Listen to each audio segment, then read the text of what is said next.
Morning मित्रांनो, जय शिवराय. चॅनलवरती सर्वांचं स्वागत.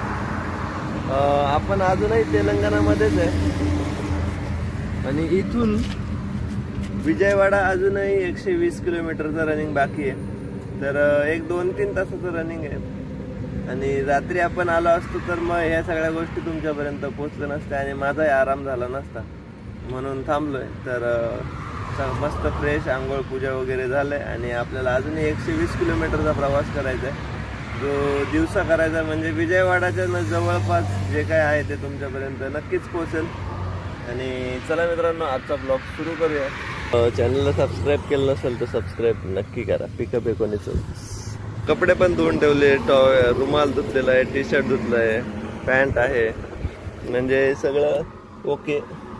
आणि हे आपलं नवीन घेतलेले गालीचे कसे वाटतात बसायला 2. तर हा आपला संसार गाडीतला कसा वाटतं, पिकअपचा संसार. आंघोळ केल्याशिवाय दिवस फ्रेश वाटत नाही, म्हणून आंघोळ महत्वाची आहे. पूजा केल्याशिवाय जरा दिवसाची सुरुवात करणं योग्य वाटत नाही, म्हणून जिथं थांबेल त्या ठिकाणी आंघोळ पूजा उरकून घ्यायची. श्री स्वामी समर्थ, छत्रपती शिवाजी महाराज की जय, गणपती बाप्पा मोरया. चला मित्रांनो, निघूया पुढे. परवा रात्री आपण निघालो होतो आणि अजूनही आपले 120 किलोमीटर म्हणजे 100च पकडून झाला. तर काल रात्रीपर्यंत म्हणजे आपले ऑलमोस्ट 900 किलोमीटरचं रनिंग आपण कव्हर केलं. 24 आणि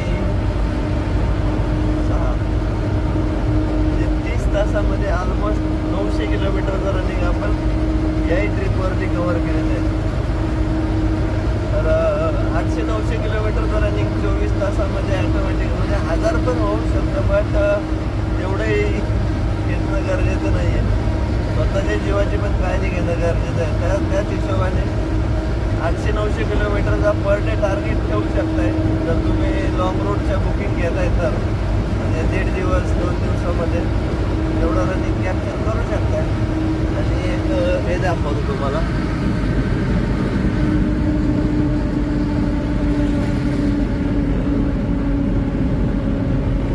कोणाला जर माहिती असेल तर नक्की सांगा. Andhra Pradesh border, welcome to Andhra. आणि आपला प्रवासातला हा 3रा स्टेट. कर्नाटक, तेलंगणा आणि आता आंध्रा. आंध्र प्रदेश मधला पहिला टोल.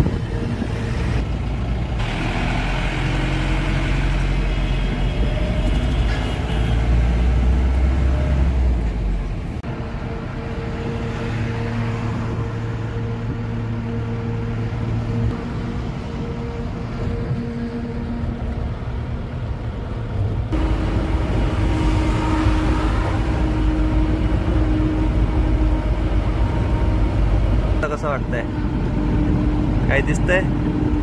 अजून बघा जवळ पूर्ण डोंगर कोरलाय, पूर्ण भयंकर वाटतं की नाही? सगळे डोंगर लाईन कोरलेली आहे.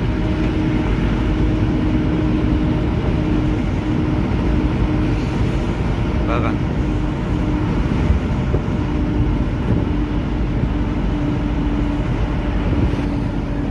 एक खूप मोठी अशी मूर्ती आहे मारुती रायाची. बजरंग बली की जय दिसली का? पुढे गेल्यावरती दिसेल. एवढी मोठी मूर्ती जर मित्रांनो तुम्ही कुठं पाहिली असेल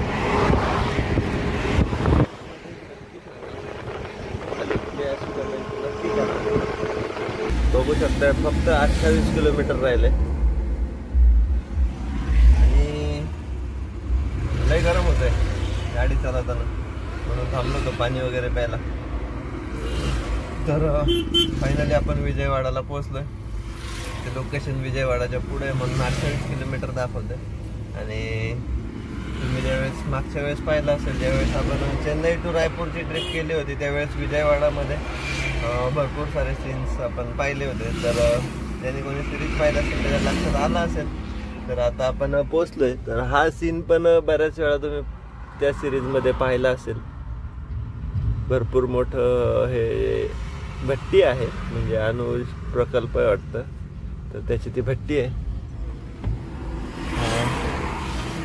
तर चला लवकर पोहोचू विजयवाडामध्ये, कारण पार्टीचा फोन येऊन गेलाय. तर जाऊया लवकर. गुंटूपल्ली, गुंटूपल्ली म्हणजे आपण विजयवाडा जसं पुण्यामध्ये यायच्या आधी पिंपरी चिंचवड, तसं इथं गुंटूपल्ली. मित्रांनो भरपूर असं हिरवगार आणि कृष्णा नदीचं खूप मोठं पात्र आहे पुढे बघायला भेटेल आता. Welcome to Vijayawada.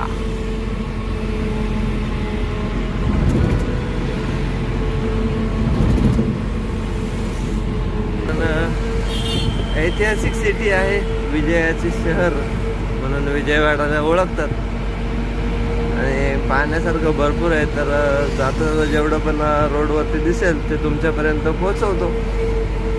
Specially Krishna नदीचा ब्रिज, त्यानंतर डोंगरावरती जे मंदिर आहे ते इकडून जाता जाता दिसेलच. तर या फ्लायओव्हरवरती आपण आता चढतोय आणि भरपूर साऱ्या गोष्टी या फ्लायओव्हरवरती चढल्यानंतर दिसतात. चला कृष्णा नदी बघू शकताय आणि मध्ये मस्त असं एक बेट आहे. जर कोणाला माहिती असेल तर नक्की सांगा. खूप छान आहे तिथं, दिसतंय बघा. आणि राहतात तिथं. तर हे मंदिर आहे लेफ्ट साईडने.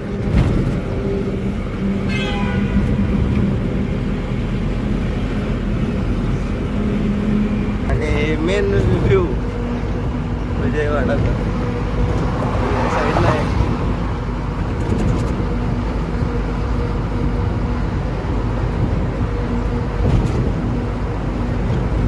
कसा वाटतं विजयवाडाचा व्ह्यू?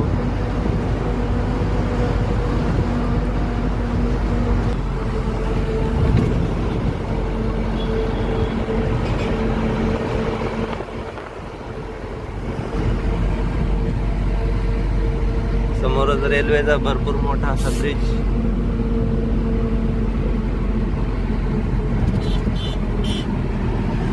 कशी रेल्वे लाईन. आणि भारतातलं सर्वात मोठं रेल्वेचं प्लॅटफॉर्म विजयवाडामध्ये आहे. म्हणजे भरपूर असे मोठे प्लॅटफॉर्म आहेत, पण त्यात विजयवाडाचा पण भरपूर मोठा असं प्लॅटफॉर्म आहे रेल्वेसाठी. तर आपण मेन सिटीमध्ये आता एंटर करतो. इथून घ्यायचं आपल्याला लेफ्ट, म्हणजे सरळच जायचं. बस स्टँड इकडे आणि आपण सरळ निघालो. बाबासाहेबांचं खूप भव्य असं स्मारक आहे पुढे, दिसतंय का? बाबासाहेबांचं भव्य असं स्मारक आहे आंबेडकर पार्क मध्ये. इथून दिसेल.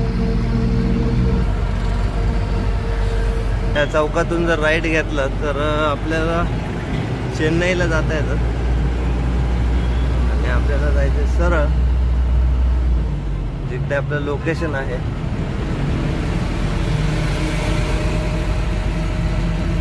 चला पोचूया लवकर.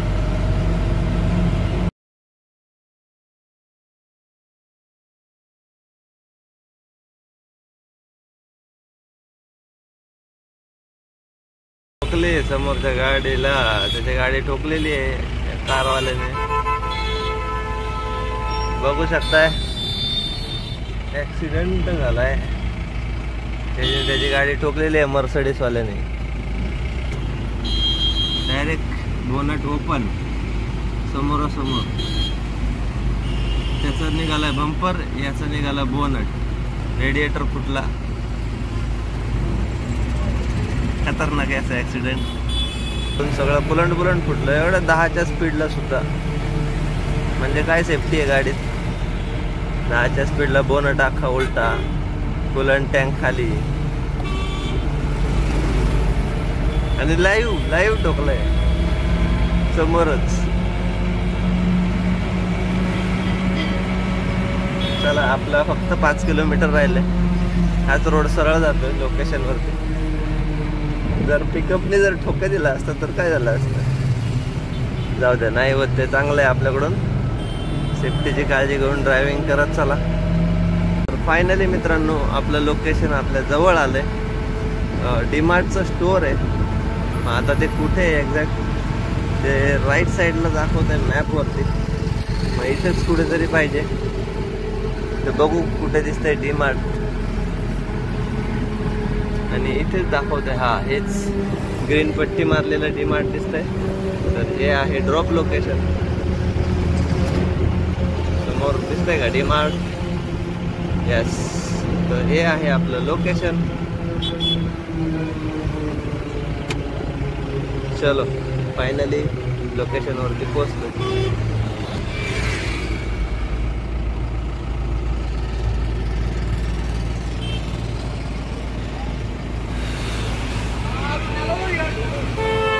बघू शकताय स्पॉट लोकेशन समोर. तर लागली आपली गाडी आता लोडिंग अनलोडिंग पॉईंटवरती. तिथे खाली करायचं. हे आहे डीमार्टचं ऑफिस. तर चला आता बघतो गाडी खाली झाल्यावरती.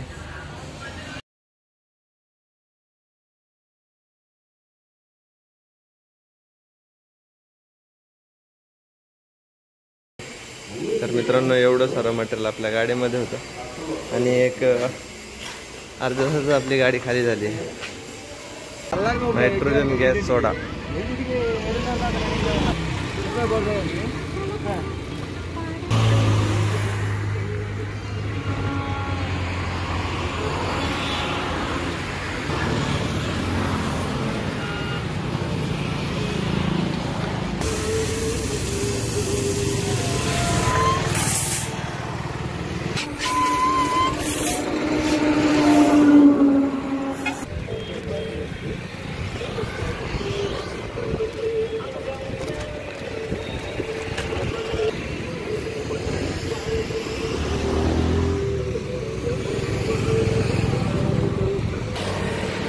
गॅस सोडा पाहिला.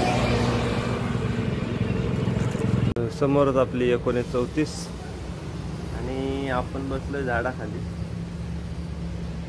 कारण हा संडे आहे आणि ट्रान्सपोर्टची बरीच ऑफिस बंद आहेत. त्यामुळं कॉन्टॅक्ट करता येत नाही आहे. तर ट्रान्सपोर्टरचाच फोन. हेलो सर जी, ये राजू भाई ने नंबर दिया था अपना MS17. अपना गाड़ी ऐटो नगर में रुका हूँ मैं. हाँ पिकअप है MS14 पिकअप. हाँ पुणे का. हाँ पुणे का. पुणे का ये मालिक खुद मालिक. हाँ हाँ हाँ चलो. फोटो लगा तो आपको गाड़ी का भेज देता मैं. हाँ तर ह्या ट्रिपमध्ये आपण पुणे टू मुंबईला गेलो. जे आपलं रेग्युलर पार्टीचं मटेरियल होतं. आणि मुंबईवरतून आपण डायरेक्टली विजयवाडाचं बुकिंग भरलं. तर या दोन ट्रिप एकत्र जरी धरल्या तरी आपल्याला 7 आणि हे 23 असं 30,000 रुपयाचा टोटल रिपोर्ट होता जाऊन येऊन. तर इथं येण्यासाठी आपल्याला खर्च लागला आहे. तर 3,000 रुपयाचं डिझेल 2 वेळा आपण फुल केलं आहे. त्याच्या आधी मुंबईला जाताना 1,500 रुपयाचं डिझेल असं 7,500 रुपयाचं डिझेल लागलं आहे. टोलला आपल्याला 1,500 रुपये खर्च आला आहे. आपण 2,000 रुपयाचा टोल रिचार्ज केला होता. बट 500 रुपये अजून बसले. त्यामुळे 1,500 रुपये टोल लागला आहे. आणि टिपीचा खर्च आपल्याला ॲक्च्युअल पाहिलं तर 150 रुपये यायला म्हणजे 450 रुपये यायला पाहिजे. बट त्याच्याबरोबर तुम्ही कर्नाटकची पावती पाहिली असेल किंवा आंध्रामध्ये इंटरव्ह्यू पाहिले असेल. काट्यावरतून जे आपल्याला जम्प करायचं ते 500 असं तो 2,000 रुपये खर्च गेला आहे. तर 9.5 11-12,000 रुपयापर्यंत आपला टोटल खर्च झाला आहे. 12,000 रुपये खर्च आणि 30,000 रुपयाची ट्रिप. तर असे आपल्याला 18,000 रुपये या ट्रिपमध्ये शिल्लक राहिलेले. पण भेटूया आता. आराम करतो कारण भरपूर जमलो आहे आणि आज संडे असल्यामुळं काही बुकिंग नाही आहेत. तरी पण भेटलं तर ट्राय करू, शोधण्याचाच प्रयत्न करू. आणि जे काही भेटेल ते तुमच्यापर्यंत पोहोचून देईल. तर चला आता थोडा आराम करू. पाऊस सुरू व्हायचा प्लॅनिंग आहे, कारण थोडा हलका हलका पाऊस आहे. झाडाखाली सावलीला ॲटो नगरमध्येच गाडी लावलेली आहे. ॲटो नगर म्हणजे विजयवाडाचा ट्रान्सपोर्ट हब आहे, बट संडेमुळे काय ऑप्शन नाही आहे. तर चला आता आराम करू. जे काही नेक्स्ट असेल ते तुमच्यापर्यंत पोहोचवतो. भेटूया नेक्स्ट ब्लॉगमध्ये.